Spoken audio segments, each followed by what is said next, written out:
Think about the last time someone you love walked through the door, their face completely lit up. They got the job. They finally heard back, and the answer was yes. And you were tired or scrolling on your phone, and the only thing that came out of your mouth was, "Oh, that's nice." We are taught from day one that love is proven during the hard times. The consensus is that you find out who really cares when the money runs out, when the diagnosis comes, when everything falls apart.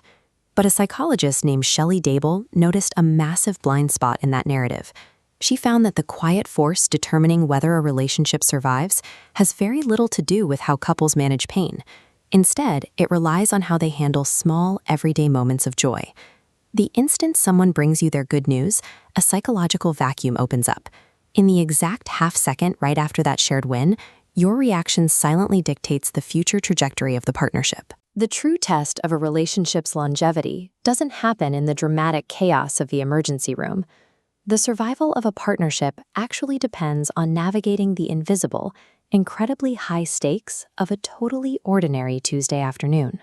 This flowchart illustrates a psychological mechanism called capitalization. A neutral, positive event happens, and then it passes through a central filter, the listener's reaction. Depending on that reaction, the emotional value of the event branches upward and multiplies, or it branches downward and shrinks. When someone tells you about a promotion or a compliment they received, they are making a psychological bid. The initial event node acts as a transmitter, emitting an outward signal seeking a matching emotional connection from the person across from them. Embedded within that signal is a silent, vulnerable request. The speaker is asking their partner, in a quiet way, to be happy with them and to stay close to them for a brief moment. And as that signal hits the listener, it forces a choice. The person receiving the news has to make a split-second, often completely subconscious decision. In that tiny window, they either validate the emotional offering or they reject it entirely. Picture a woman named Maya. She has spent the better part of a year waking up early and losing weekends studying for a licensing exam. She finally gets the results, walks through the front door, looks into the living room, and tells her partner, "I passed." This 2x2 matrix maps out Shelly Gable's behavioral model for what happens next. The vertical axis measures whether a response is active or passive, while the horizontal axis tracks whether it is constructive or destructive. This one moment splits into 4 completely different realities based on where the partner's reaction lands. If the partner glances up and says, "Oh, before I forget, did you pay the electric bill?" they land in the passive destructive quadrant. The news is completely ignored. The subject changes, the spotlight swings away, and the joy falls entirely off the chart. Then there is the active destructive response. The partner engages fully, but goes straight for the problem. Finally, now maybe we can stop talking about that exam. The timing immediately turns a hard-earned celebration into a defensive argument, creating a sharp, jagged line of sudden conflict. The most dangerously deceptive reaction is passive constructive. The partner politely says, "Oh good, congrats," and goes back to scrolling their phone. The energy is totally flat. Research shows this slow, fading flatline leaves people feeling vaguely deflated and more isolated than if they had outright argued. The only response that creates a compounding upward curve is active constructive. The partner drops the phone, turns their body, and asks exactly how she found out.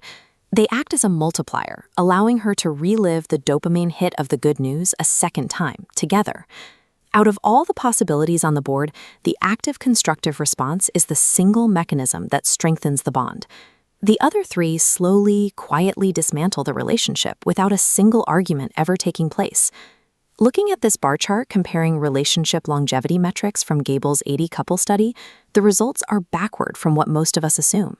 The data clearly shows that how partners react to each other's good news towers above how they handle bad news when predicting whether the couple will actually stay together. The sociological reason behind this comes down to vulnerability. Pain automatically pulls people in because showing up for sadness is a deeply ingrained societal default. But joy is fragile. Sharing a win is socially risky, leaving you exposed to jealousy or outright dismissal. The flat, dismissive responses we hand our partners rarely stem from actual coldness. Well-meaning people fail at this every day, simply because their battery is low from work, because they assume their partner already knows they care, or out of a misguided attempt to keep the other person grounded and realistic. But the person standing in the doorway cannot see your inner good intentions or your daily exhaustion. They only see your face. That makes the visible, active expression of shared joy the ultimate metric of emotional safety in any partnership. Active constructive responding is a highly mechanical skill that anyone can learn and execute. It requires 3 specific physical steps.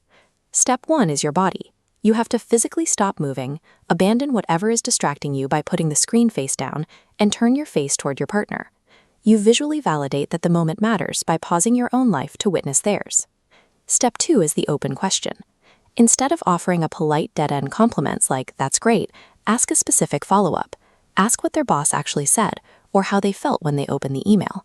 This hands the moment back to them, forcing them to unpack the story and experience the high all over again. Step 3 is the joy, and it is impossible to fake. For 10 uninterrupted seconds, you drop your own ego, any creeping comparisons, and the mental hum of your daily to-do list. You choose, on purpose, to genuinely join their celebration. A lasting partnership requires a lot of resilience through the dark chapters.